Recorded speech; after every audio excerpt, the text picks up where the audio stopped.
Hey there, my name is Brandon.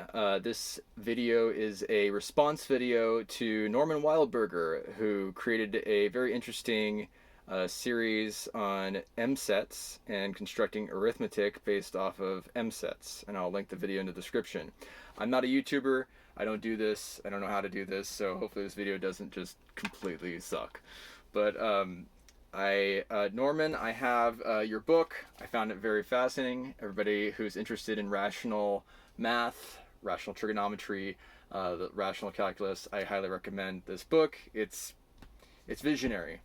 It's visionary. It's in its simplicity.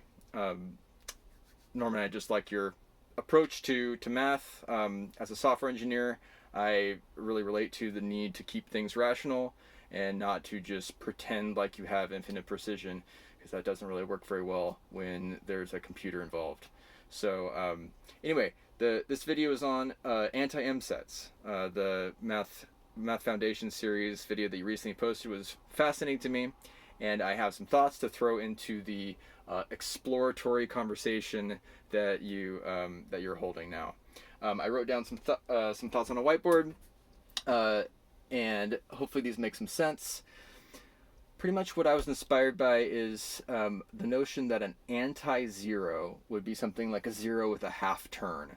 I'm imagining polar coordinates, the complex plane, the idea that -1 is just one rotated a half turn, and I think that captures your concept of anti, the the particle antiparticle pair eliminating each other from an mset. And so I played around with a bit. I thought of maybe a new rule. So if you forgive some ad hoc notation, I just use your notation for msets, and I throw in a ratio like 1/2. So this would be a half-turned mset for the number 2. This would be a half-turned mset for the number 3, therefore representing the numbers -2 and -3.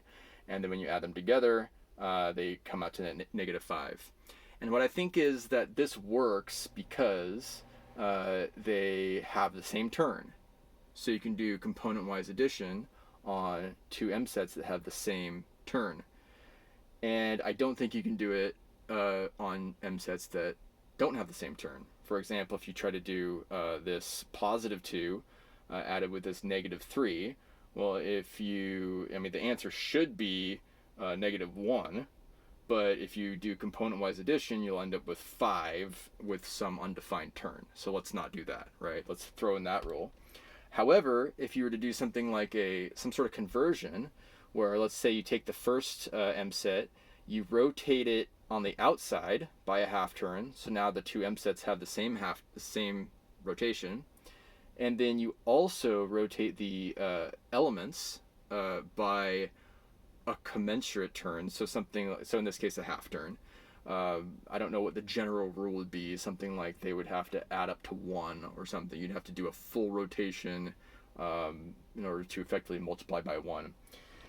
And then what you end up getting is component-wise addition. So you have 3 zeros with no turn, 2 zeros with a half turn, and I'm thinking that the 2 zeros with a half turn would cancel out 2 zeros with no turn, leaving you with a single 0.